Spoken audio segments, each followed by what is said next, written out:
Welcome to my YouTube channel talk to books. आज की इस वीडियो में हम ग्रास ईटिंग एनिमल्स के बारे में पढ़ेंगे और इससे प्रीवियस वीडियो में हमने ह्यूमन डाइजेस्टिव सिस्टम पढ़ा था, जिसमें हमने ऑर्गन्स पढ़े थे जो कि डाइजेशन में हेल्प करते हैं और कुछ सेक्रेटरी ग्लैंड्स पढ़े थे जो कि डाइजेस्टिव जूस रिलीज करते हैं जो कि डाइजेशन में हेल्प करता है।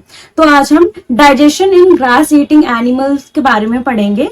आइए देखते हैं कि कैसे कैसे डाइजेशन होता है और ह्यूमन डाइजेस्टिव सिस्टम में और animal grass eating animal digestive system में क्या डिफरेंस होता है, वो भी आपको इस वीडियो में पता चल जाएगा। ठीक है, अब हम ग्रास ईटिंग एनिमल के डाइजेस्टिव सिस्टम को देखते हैं। तो हम इसमें देखते हैं, देखो कौन कौन से पार्ट होते हैं इनके। ईसोफेगस होता है, reticulum, omasum, abomasum, र्यूमन, small intestine, caecum, large intestine, NS. ठीक है, तो अब देखते हैं कि इनकी जो हर एक पार्ट है उसका क्या क्या फंक्शन होता है। ठीक है, अब देखिए जो ईसोफेगस है, जैसे ह्यूमन बॉडी में ईसोफेगस का फंक्शन क्या होता है कि वो कॉन्ट्रैक्शन होता है, मूवमेंट होती है और वो फूड को क्या करते हैं, नीचे की साइड पुश करते हैं ताकि वो स्टमक तक पहुंच जाए।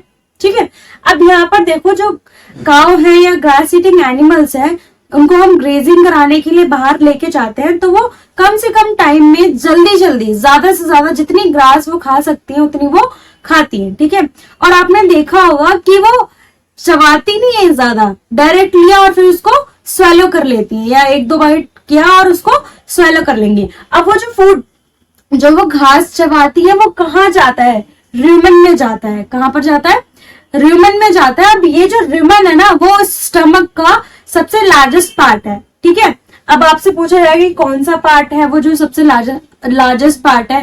पहली बात कि जो ग्रास ईटिंग एनिमल का जो स्टमक है वो 4 चैम्बर में डिवाइडेड है। ठीक है, र्यूमन, सेकंड हो गया रेटिकुलम, थर्ड हो गया ओमेसम और फोर्थ हो गया एबोमेसम। ठीक है, तो र्यूमन का क्या काम होता है कि जितना भी घास वो एनिमल खाएगी और उसको कहाँ इसको स्टोर भी बोलते हैं, स्टोर हाउस भी बोलते हैं, क्योंकि यहाँ पर जो घास है वो स्टोर हो रही है एक तरीके से।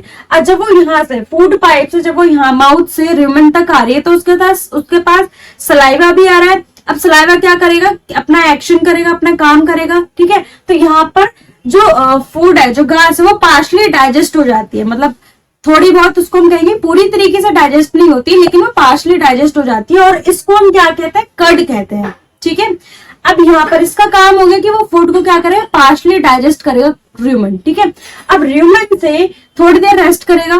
ठीक है, आपने देखा होगा कहीं पे भी जाते हुए या फिर काऊ वगैरह बैठी रहती है अपने विलेजेस में कि वो खाना खा नहीं रही होती है। ठीक है, घास वगैरह या जो भी है वो खा नहीं रही होती, लेकिन वो तब भी अपने माउथ को चला रही होती है, कुछ ना कुछ चबा रही होती है। ठीक है, क्या आपने सोचा है कभी कि ये क्या चबा रही है मुंह में, और उस टाइम पर उनके मुंह से सलाइवा या फिर झाग भी सेक्रीट होता है, निकलता है बाहर। ठीक है, तो उस टाइम पे क्या होता है कि यहाँ पर जो स्टोर जो कर्ड यहाँ पे जो प्रेजेंट था वो यहाँ से कहाँ जाता है, सेकंड पार्ट में जाता है स्टमक के, जो कि क्या है, रेटिकुलम है। यहाँ से अब रेटिकुलम का फंक्शन क्या होता है कि वो जो कर्ड है उसको माउथ तक पहुंचाने में हेल्प करती है। ठीक है, तो यहाँ तक समझ आया। उसके बाद जब ये काऊ या एनिमल, ग्रास ईटिंग एनिमल, जब इसको पूरी तरीके से अच्छे से चबा लेगी, च्यू कर लेगी, तो वो यहाँ से डायरेक्ट कहाँ जाएगा, थर्ड पार्ट में जाएगा। थर्ड पार्ट क्या है हमारा, ओमेसम, यहाँ पर जाएगा, क्योंकि यहाँ पर उसने जो फूड है पूरा प्रॉपरली जो च्यूड फूड है वो कहाँ आ जाएगा, ओमेसम में आ जाएगा। ओमेसम से जो ओमेसम में जो फूड स्टोर हुआ है, chewed properly chewed food store हुआ है, वो कहाँ जाएगा, नीचे 4th चैम्बर में आ जाएगा, जो कि क्या है, एबोमेसम।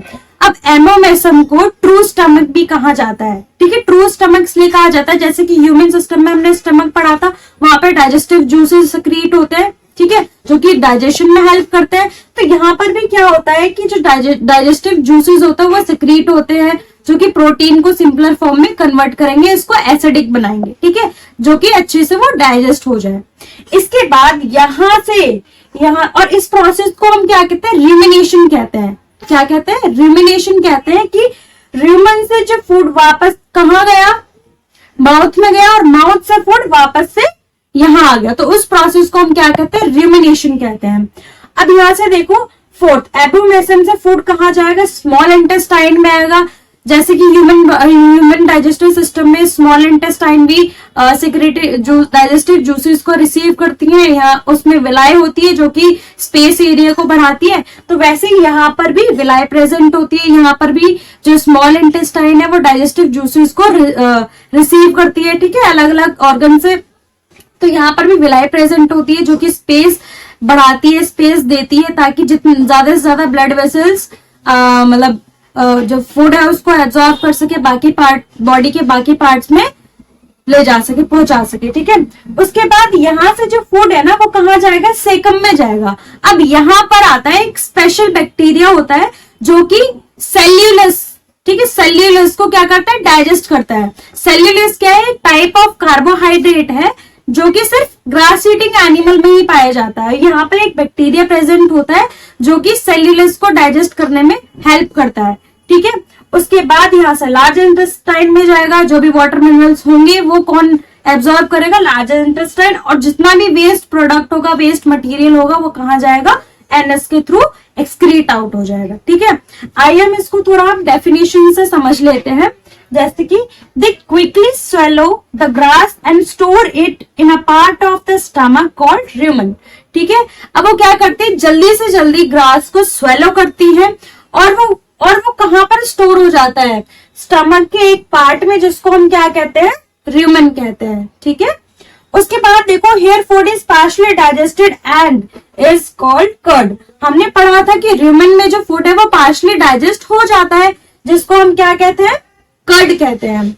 अब इसके बाद देखिए, अभी जब cud returns to the mouth in small lumps and the animals chew it, this process is called rumination and these animal are called ruminants। अब यहाँ पर क्या होता है कि जो कर्ड है वो वापस कहां से, रुमेन से माउथ में जा रहा है, ठीक है, और वो जो एनिमल है वो उसको चबा रहा है, अच्छे से प्रॉपर तरीके से उसको च्यू कर रहा है। तो उस प्रोसेस को हम क्या बोलते हैं, rumination। और जो भी एनिमल इनको खाता है, इस प्रोसेस को फॉलो करता है, उसको हम क्या बोलते हैं, ruminants बोलते हैं।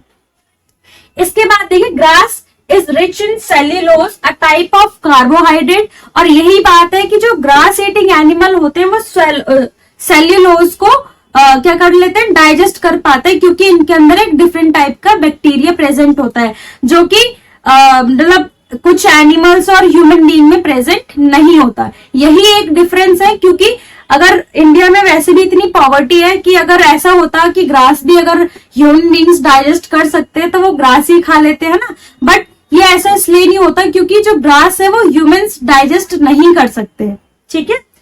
And many animals and humans can not digest it. जैसे कि मैंने आपको बताया कि हमारे अंदर वो बैक्टीरिया प्रेजेंट नहीं होता जो कि ग्रास ईटिंग एनिमल्स में प्रेजेंट होता है। और ग्रास में क्या होता है, सेल्यूलोज होता है, जिसको ह्यूमन बीइंग्स नहीं डाइजेस्ट कर सकते। आई होप आपको ये वीडियो अच्छी लगी होगी और ग्रास ईटिंग एनिमल डाइजेशन को आपने अच्छे से समझा होगा। अगर आपको मेरी वीडियो अच्छी लगे तो प्लीज लाइक एंड शेयर।